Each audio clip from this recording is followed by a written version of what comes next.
Para que abramos a Santa Bíblia, no livro de Mateus, capítulo 19, eu vou ler do verso 4 ao verso 6, e você, por favor, vai compartilhar a sua Bíblia com aquele que não tem, abençoando assim o seu vizinho de banco.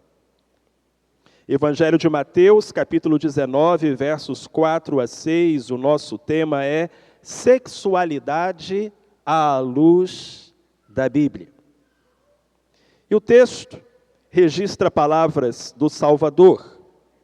Respondeu-lhes Jesus: não tendes lido que o Criador os fez desde o princípio, homem e mulher, e que ordenou: por isso deixará o homem pai e mãe, e unir-se-á à sua mulher, e serão os dois uma só carne? Assim já não são mais dois, mas uma só carne. Portanto, o que Deus ajuntou, não o separe o homem. Amados, a Bíblia tem muito a dizer sobre a sexualidade, que é um aspecto importantíssimo da existência humana. Veja, por exemplo, a passagem que nós acabamos de ler. Apenas 3 versículos. Mas nesses versículos, quantas informações reveladas, divinas, preciosas a respeito da sexualidade. Nós vamos tomar como ponto de partida estas palavras do Salvador, de Jesus Cristo, para aprender nesta manhã sobre aquilo que a Bíblia nos ensina a respeito da sexualidade. E vamos caminhar juntos neste objetivo pelos próximos 10, 15 minutos. Primeira coisa que nós podemos destacar nessa passagem, um ensino bíblico sobre este tema, é que a sexualidade foi criada por Deus. Disse Jesus: não tendes lido que o Criador os fez desde o princípio, homem e mulher? Certamente Cristo se referia, porque ele está citando uma escritura, certamente Cristo se referia ao livro de Gênesis, aos primeiros versos da Bíblia Sagrada, onde lemos: no princípio criou Deus os céus e a terra. E criou Deus o homem, à sua imagem e semelhança. A imagem de Deus o criou, homem e mulher os criou. Então isso remonta ao princípio da natureza.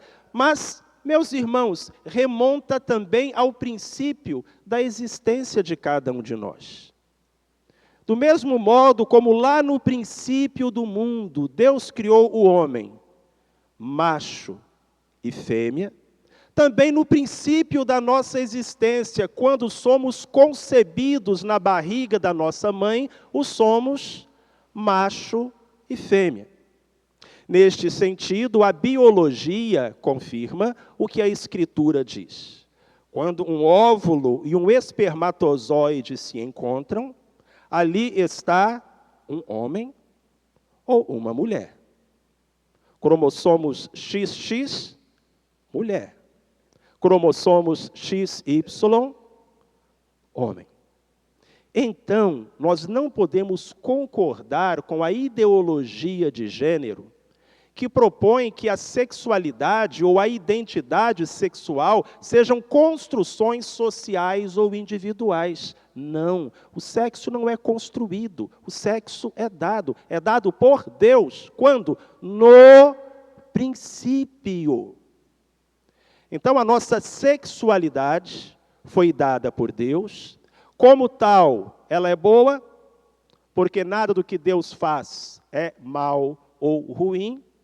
E como tudo o mais, deve ser consagrada a Deus e exercida dentro da vontade de Deus. A segunda coisa que Jesus nos ensina, e que a Bíblia Sagrada confirma, é que a sexualidade foi afetada pelo pecado. Não apenas a sexualidade, mas também a sexualidade. Às vezes, uma pessoa diz: como pode um Deus bom criar um mundo mau?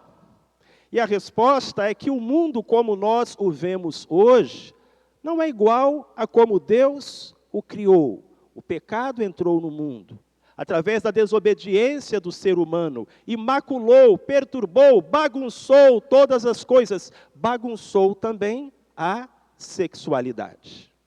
Então hoje nós nos vemos em meio a pecados sexuais e a tentações para vivermos a nossa sexualidade fora do padrão estabelecido por Deus.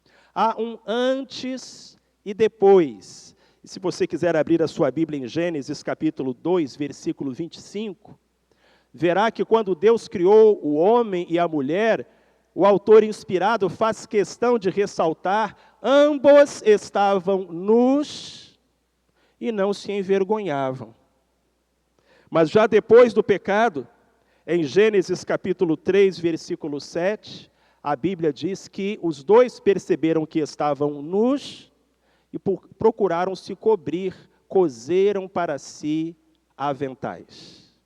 Então agora a maldade, a culpa, a vergonha começam a acompanhar o ser humano e a bagunçar aquilo que Deus fez perfeito.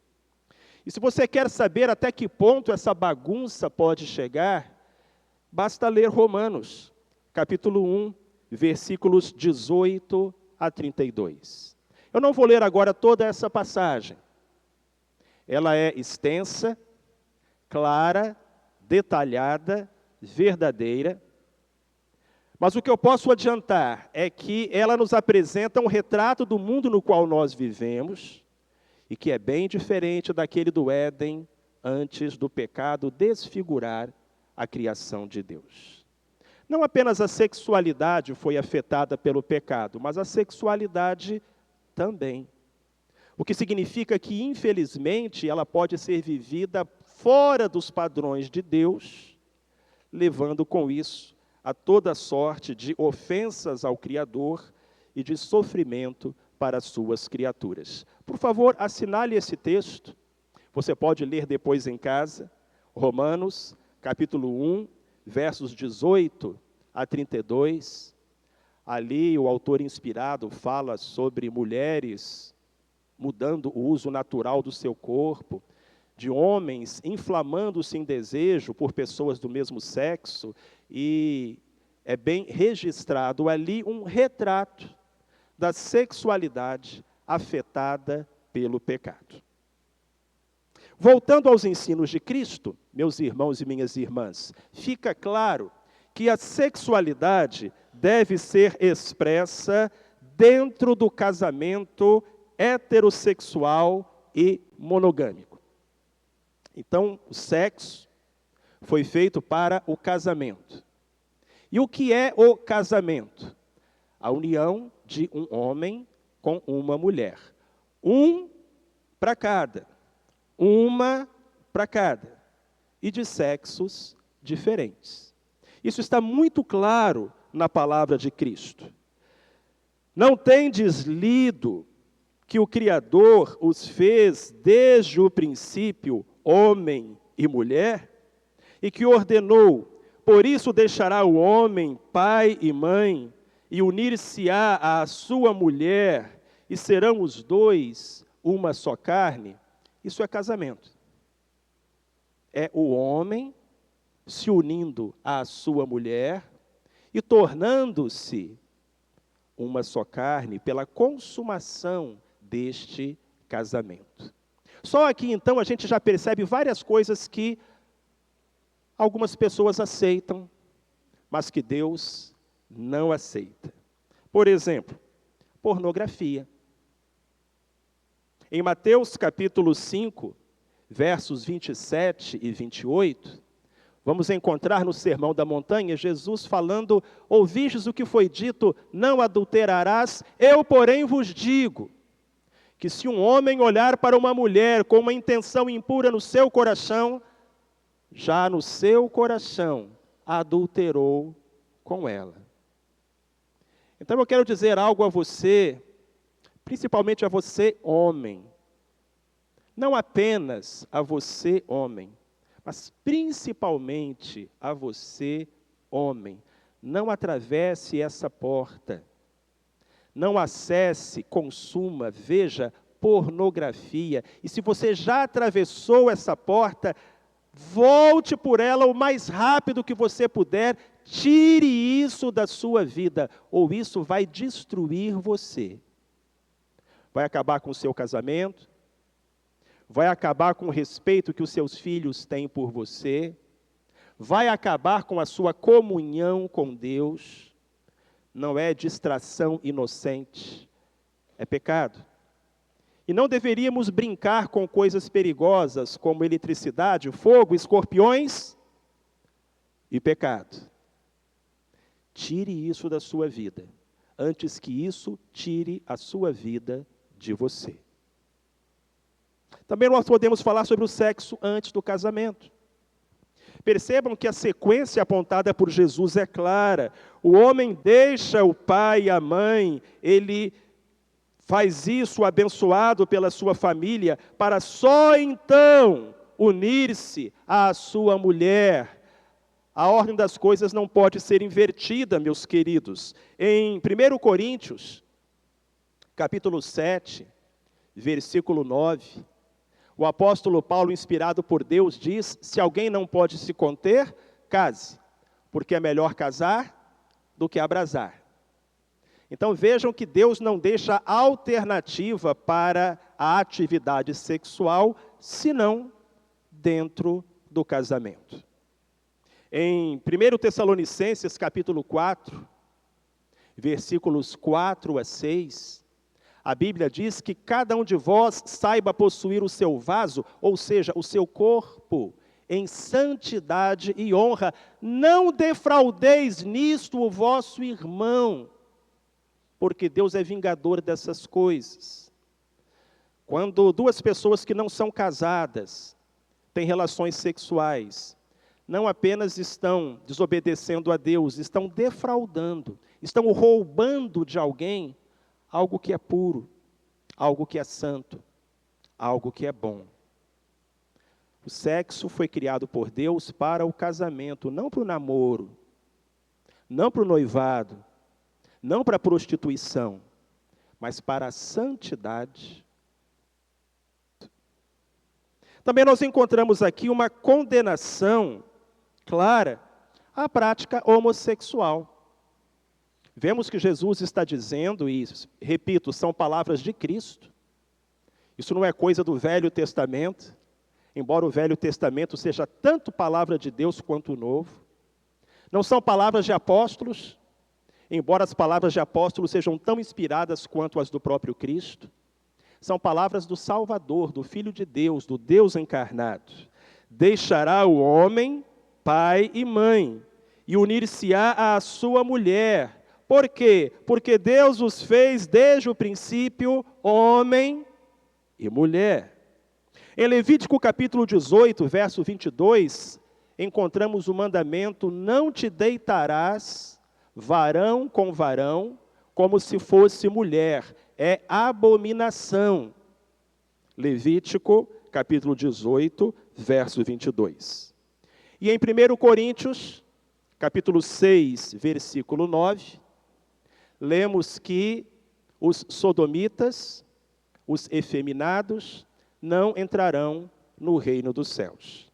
Não são apenas essas pessoas que estão listadas lá, mas elas estão listadas lá e listadas desta forma. Em 1 Coríntios, capítulo 6, versículo 9. A intimidade sexual entre dois homens ou entre duas mulheres é condenada por Deus na sua santa palavra.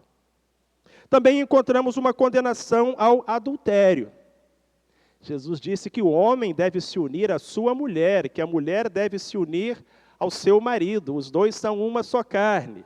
Êxodo capítulo 20, versículo 4, um dos 10 mandamentos, é curto e claro: não adulterarás. E em Hebreus capítulo 13, versículo 4, encontramos a seguinte orientação bíblica: honrado entre todos, seja o matrimônio e o leito sem mácula, porque quanto aos infiéis e aos adúlteros, Deus os julgará.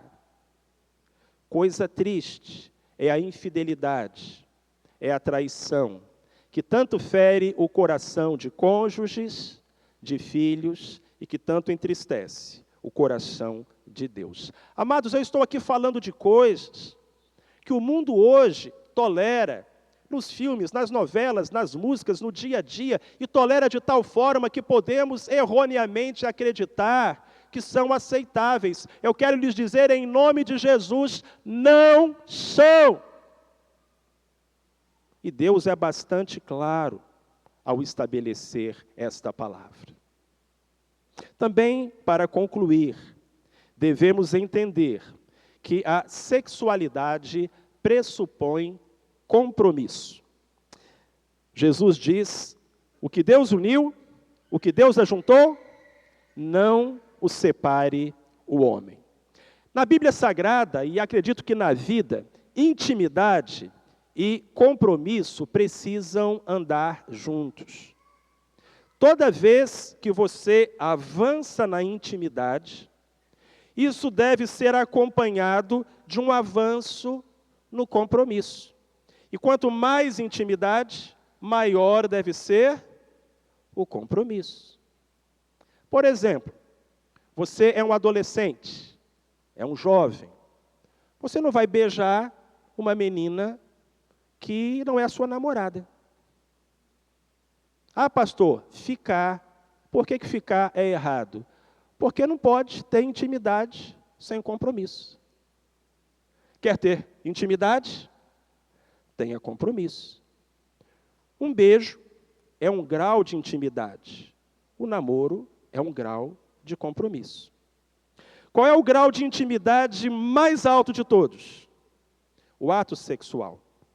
Qual é o nível de compromisso mais alto de todos? O casamento.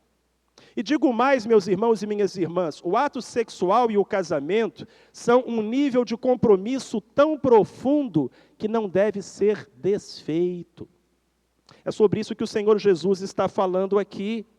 Já não são mais dois, mas uma só carne. O que Deus ajuntou, o homem não separe. A palavra que Jesus usa aqui, ajuntou, é a mesma palavra usada para colar duas folhas de papel.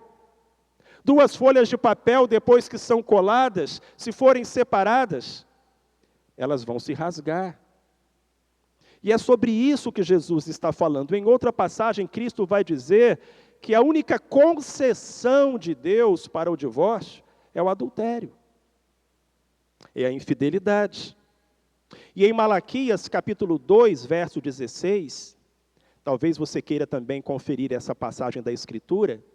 Malaquias, capítulo 2, verso 16, Deus diz assim: eu odeio o divórcio. Poucas vezes Deus usa essa palavra na palavra dele.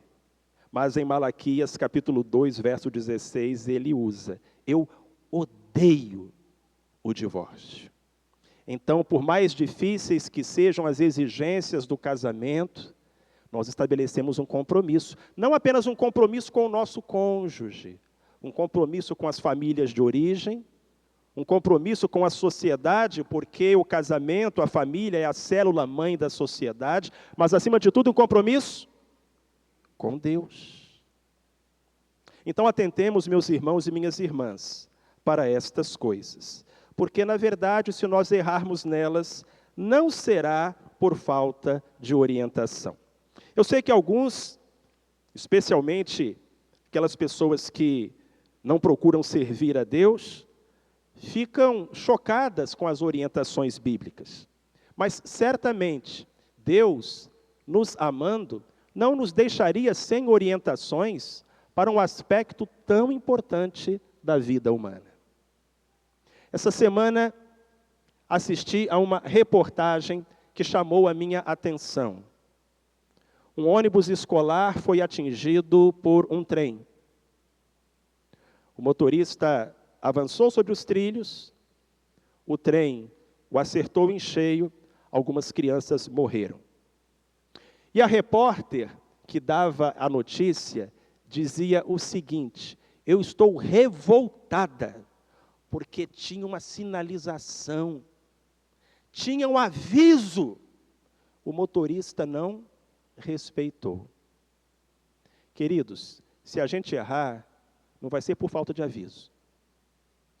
E se a gente errar, o desastre vai vir. Então Deus, na sua santa palavra, nos deixou as suas orientações. Vamos segui-las, para o nosso bem e para a honra e glória do nosso Criador. Amém.